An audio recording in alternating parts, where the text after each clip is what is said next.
Bismillahirrahmanirrahim. Assalamu alaikum dear students. This is Sajjad Malik back with last lecture on conditional sentences. So today I am going to tell you about the use of zero conditional zero. That is normally been called as conditional for. People may call it conditional for as well. So it's zero conditional. So normally इसके अंदर जो पहचान है वो ये है कि इसके दोनों हिस्से जो है वो ऑलमोस्ट प्रेजेंट सिंपल पे ख़त्म होते हैं.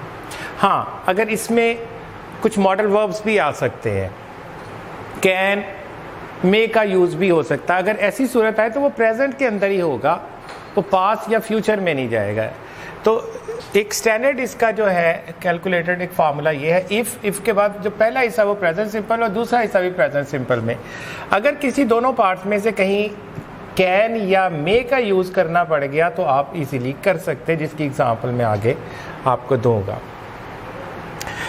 अगर वही जो मैंने स्पेसिमेन स्टार्ट में लिखे थे उसी में सेंटेंस लिया, अगर वो मेहनत करता है तो कामयाब हो जाता है. वो क्यों कामयाब हो जाता है भाई? हर दफ़ा वही कामयाब हो जाता है भाई. वो मेहनत करता है तो अगर वो मेहनत करता है तो कामयाब हो जाता है. ये है उसकी कामयाबी का सीक्रेट. तो वो मेहनत करता है तो कामयाब हो जाता है. आप भी कर ले, ये बड़ी राज की बात ही बता दी. मेहनत करे तो पास हो जाता है, कामयाब हो जाते हैं बंदे. तो फिर बेटा आप भी कर लें. तो look at this. If present simple followed by present simple. If he works hard succeeds. Oh I forgot. You thought I forgot placing subject here. I ought to write here he. Yes, you are thinking now. बेटा rule क्या है? Rule जरा सुन लीजिएगा. अगर आप एक complex sentence करने जा रहे हैं, कॉम्प्लेक्स, और अगर सिमिलर कंपाउंड है या कॉम्प्लेक्स है, अगर सिमिलर जो प्रोनाउन है वो आपके सब्जेक्ट के तौर पे सिमिलर यूज हो रहा है. अब देखें, ये आपकी प्रिंसिपल क्लॉज है. कॉम्प्लेक्स सेंटेंस का फार्मूला है, ये कॉम्प्लेक्स के लिए मैं बता रहा हूँ. अगर आप एक कॉम्प्लेक्स सेंटेंस करने जा रहे हैं और उसमें आपका प्रोनाउन आ गया सपोज ही, और आपकी जो डिपेंडेंट क्लॉज है उसमें भी सिमिलर प्रोनाउन आ रहा है, तो उसको ओमिट कर दिया जाता है. अब दो दफ़ा एक प्रोनाउन, सिमिलर प्रोनाउन एक सेंटेंस में नहीं लिख सकते, एब्सोल्युटली नहीं लिख सकते. So if he works hard succeeds, पता है, अंडरस्टूड है कि यही वही कामयाब होता है. Similar subject in the independent and similar in the dependent clause won't be allowed to use that. अगर तुम सुबह सवेरे उठो तो थोड़ी सी वर्जिश करो, यानी मतलब इसमें सेंस क्या आ रही है, अगर तुम सुबह सवेरे उठते हो तो थोड़ी सी वर्जिश करते हो, यानी एडवाइस भी कर दिया गया. ये भी एक एंगल है, लेकिन इसके लिए हमारे पास कोई और प्रिंसिपल नहीं है, हम इसको प्रेजेंट सिंपल में करने के बजाय. If you get up early in the morning, take some exercise. Again subject is missing, similar subject बेटा यू, इधर भी यू आ रहा है, तो हमें रूल अलाउ नहीं करता कि हम सिमिलर प्रोनाउन को एक ही कॉम्प्लेक्स सेंटेंस की दोनों क्लॉजेस में यूज कर सके. तो दूसरी इंडिपेंडेंट क्लॉज में फिर उसे ओमिट होना पड़ेगा. अगर वो बाजार जाता है तो मेरे लिए कुछ नहीं लाता है, कुछ भी नहीं. I kept on waiting. वो जाता है, वो चला गया है, तो he would bring something for me, but वो कुछ नहीं लाता, हर दफ़ा ही नहीं लाता. I kept on waiting, take care of me बेटा. वो कुछ भी नहीं लाता. अगर वो बाजार जाता है तो मेरे लिए कुछ नहीं लाता है. इफ़ ही गोज टू बाजार, अब सिमिलर प्रोनाउन फिर यूज हो रहा है, not allowed. If he goes to बाजार, brings nothing for me. Who brings? He. Understood he. When it is understood, it out to be omitted. इसे omit होना होगा. अगर मैं नसीहत करता हूं तो वो उस पर जरूर अमल करती है. इंटरेस्टिंग. अगर मैं नसीहत करता हूं तो वो उस पर जरूर अमल करती है. इफ आई एडवाइस, अब प्रोनाउन बदल गए बेटा. देखिए यहां आया आ गया, डिफरेंट आया तो देना पड़ेगा.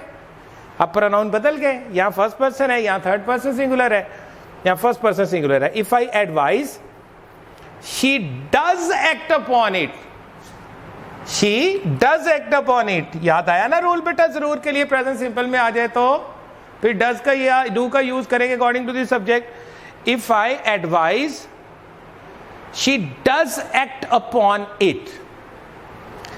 Look at this बेटा, अगर वो क्रिकेट खेलते हैं तो मुझे साथ नहीं ले जाते हैं, मुझे छोड़ जाते हैं, मुझे छोड़ जाते हैं. अगर वो क्रिकेट खेलते हैं तो मुझे साथ नहीं ले जाते हैं. If they play cricket, similar बेटा, similar subject. If they play cricket, don't take me with them, don't take me with them. अगर वो मेहनत करती है तो तुम क्यों नहीं करती हो. भाई अगर वो करती है तो तुम क्यों नहीं करती हो. अब इंट्रोगेटिव प्रोनाउन के साथ हमने इसका इंट्रोगेटिव एक सेंटेंस बनाया. If she works hard, if she works hard, why doesn't you do, why doesn't you do. तो तुम क्यों नहीं करती हो, तुम भी कर लो, तुम भी कर लो. अगर हम उसकी तारीफ करते हैं, अगर हम उसकी तारीफ करते हैं तो उन्हें क्यों बुरा लगता है, तो उन्हें क्यों बुरा लगता है. सेपरेट आ गए बेटा, सब्जेक्ट सेपरेट हो गए. इफ वी एडमायर और praise him, if we admire या if we praise him, why do they mind it, why do they mind it. उसको माइंड क्यों करते हैं. आगे एक है बेटा, अगर वो रवानी से अंग्रेजी बोल सकती है. देखिए ये मॉडल वर्ब आ गया बेटा, आपके लिए अलाउड है, प्रेजेंट टेंस में रहेगा, रहेगा प्रेजेंट के अंदर ही फर्स्ट फॉर्म में. अगर वह रवानी से अंग्रेजी बोल सकती है तो ये उसकी मेहनत का नतीजा है, ये उसकी मेहनत का समर है. यहां पर नतीजा समर होता है.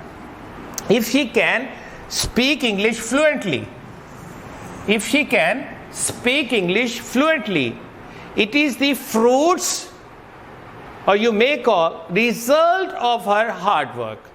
बेटा मेहनत का समर जो होता है, याद रहे कि खाने वाला जो फल होता है वो एक हो या ज़्यादा हो, हमने फ्रूट ही कहना है. मैं पिछले लेक्चर्स में भी बारहा ये बता चुका हूँ. खाने वाला, I went to my sister's place and she served me with variety, with a variety of fruit, not fruits, not fruits. ये जो मेहनत का समर होता है ना, क्या मेहनत करोगे तो फल पाओगे. ये फल जो होता है समर, ये फ्रूट्स होता है, वो फ्रूट्स ही यूज करेंगे. मेहनत का समर, fruits of labour, fruits of love, ये इसमें समरात होते हैं. तो if she can speak English fluently, it is the fruits of her hard work या it is the result of her hard work. अगर वो हमें खाने पर मदऊ करता है, अगर वो हमें खाने पर दावत देता है तो तुम क्यों नहीं जाते हो, तुम्हें क्या तकलीफ है भाई, तुम क्यों नहीं जाते हो. If he invites us at dinner. अच्छा बेटा याद रहे, मैंने पहले भी बताया कि जब खाना, अब आप कहेंगे सर आपको कैसे पता है कि डिनर पे ही बुलाया है. खाना सुबह भी हो सकता है, दोपहर को भी हो सकता है, रात को भी. बेटा जब ये डिमार्केशन ना हो कि नाश्ते पे या लंच पे या डिनर पे, अगर खाना सिर्फ है तो फिर डिनर ही यूज़ करना है. लंच भी नहीं यूज़ कर सकते आप, ब्रेकफास्ट भी नहीं कर सकते. अगर आपके पास यार ये भी तो नहीं ना दलील कि ये नाश्ता है या दोपहर का खाना, ये भी तो नहीं दलील, तो फिर ऐसी सूरत में आप सिर्फ डिनर यूज़ करेंगे. If he invites us at dinner, why don't you go. ओए तुम क्यों नहीं जाते, व्हाई डोंट यू गो, तुम्हें क्या तकलीफ है. सो लास्ट वन, अगर उस्ताद साहब मेहनत से पढ़ाता है, कर टीचर जो है उस्ताद साहब मेहनत से, मुझे थोड़ा सा इज्जत के साथ लिख लेने दें. शायद आप, मैं अपने लिए लिखता तो पढ़ाता ही लिख देता, लेकिन मैं सारे साजा की जो है इज्जत इसके अंदर लेके आ रहा हूँ, इसलिए मुझे थोड़ा सा उसके लिए प्लूरल. अब सब्जेक्ट आपका सिंगुलर है, इज्जत या तकरीम की खातिर पढ़ाते हैं. अगर उस्ताद साहिब मेहनत से पढ़ाते हैं तो क्या उनके तुलबा उनकी तारीफ नहीं करते हैं। अगर उस्ताद साहिब मेहनत से, ये अदब से बेटा प्लूरल है, ये सेंटेंस प्लूरल नहीं है। अगर उस्ताद साहब मेहनत से पढ़ाते हैं तो क्या उनके तुलबा उनकी तारीफ नहीं करते हैं? करते हैं बेटा, करते हैं। मैं तो नहीं कहूँगा नहीं करते हैं, करते हैं बेटा। जो नहीं करते अल्लाह पाक उनका भी भला करे, जो करते हैं उनकी इंकरेजमेंट से हम चले फिरते। अगर उस्ताद साहब मेहनत से पढ़ाते हैं, इफ द टीचर टीचर्स पेन्सटेकिंगली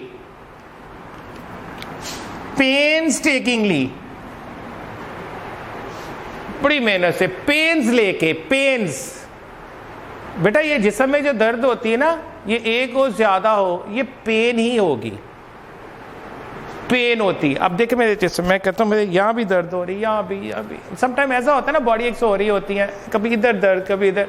आपसे वो पूछता है क्या हुआ है, आप कहते हैं मेरे जिस्म में दर्द हो रही, लेकिन आपकी तशफ़ी नहीं हुई, मेरे तो दर्दें हो रही हैं, मैं कैसे बताऊं दर्द, ये तो छोटा सा लग रहा है, बात मज़े की नहीं बन रही। तो दर्दें आप उर्दू में तो कह सकते हैं बेटा, इंग्लिश में दर्द एक है या ज़्यादा, पेन ही होगा। पेन्स का मतलब बेटा होता है मुशक्क़त, तरद्दुद, किसी की बहुत ही फिक्र करना। He takes pains in his studies, you should take pains in your studies. Pains लेके काम करो, आपको पढ़ाई की पेन्स लेना होगी। जो लोग पेन्स लेते हैं अपने ऑब्जेक्टिव को अचीव करने के लिए, जो पेन्स लेते हैं वही मंजिल पाते हैं। आजकल बड़ा मटेरियलिस्टिक दौर है बच्चों, बड़ा मटेरियलिस्टिक दौर है। एवं नहीं एतबार कर लेना किसी पे, कौन किसकी पेन्स लेता है, कौन किसकी पेन्स लेता है, ये इस उम्र में आएगा। तो पेन्स टेकिंगली, यानी यहाँ वो मुशक्कत वाला पेन्स आ रहा है लेते हुए। If the teacher teachers pains takingly, don't his students, do not his students admire him or praise him?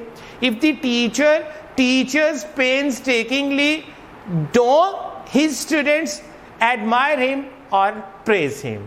I hope बेटा आपने इसमें से काफ़ी कुछ लर्न किया होगा। बाकी अब आप अलग-अलग इसकी प्रैक्टिसेस करने के बाद जो कंबाइंड प्रैक्टिस है वो जब करेंगे, मिक्स उसमें सेंटेंसेस होंगे, तो आपको और मज़ा आएगा अपने आप को चेक करने का, अपने आप को परखने का, और होपफुली आप ये सारी काविशें हमारी इस पे पानी नहीं फेरेंगे, इन्हें ज़ाया नहीं करने देंगे। टेस्ट देखने के बाद तो बहरहाल मुझे लगा कि काफ़ी कुछ पानी फिर चुका है, कोई ख़ास बच्चे इसमें इंटरेस्ट नहीं ले रहे। तो लेकिन ऑप्टिमिस्टिक रहना हमारी मजबूरी है, ज़िंदा रहना है तो उम्मीद नहीं छोड़नी। तो अगर मैं आपको एडवाइस करता हूँ तो मैं कैसे छोड़ दूँ? अल्लाह ताला से दुआ है कि अल्लाह पाक हम सबको सिरात मुस्तकीम पे लेके जाए, मेहनत करने का हमारे अंदर हौसला पैदा रखे, सेहत तंदुरुस्ती अता करे, आपको भी, मुझे भी, सबको, और ये जज्बा जमा रहे और हम कुछ कर ले, किसी के लिए जाने से पहले इस दुनिया से कुछ करके जाएं, कुछ नाम बना के जाएं। बड़ा करोगे, बड़ा सोचोगे तो बड़ा करोगे, बड़ा करोगे तो बड़ा पाओगे, लेकिन आजिज़ी नहीं भूलनी। अल्लाह ताला आपका हामी और नासिर, अपना और अपने घर वालों का ख्याल रखिए। And please remember me in your best prayers. Thank you very much. Allah हाफिज़।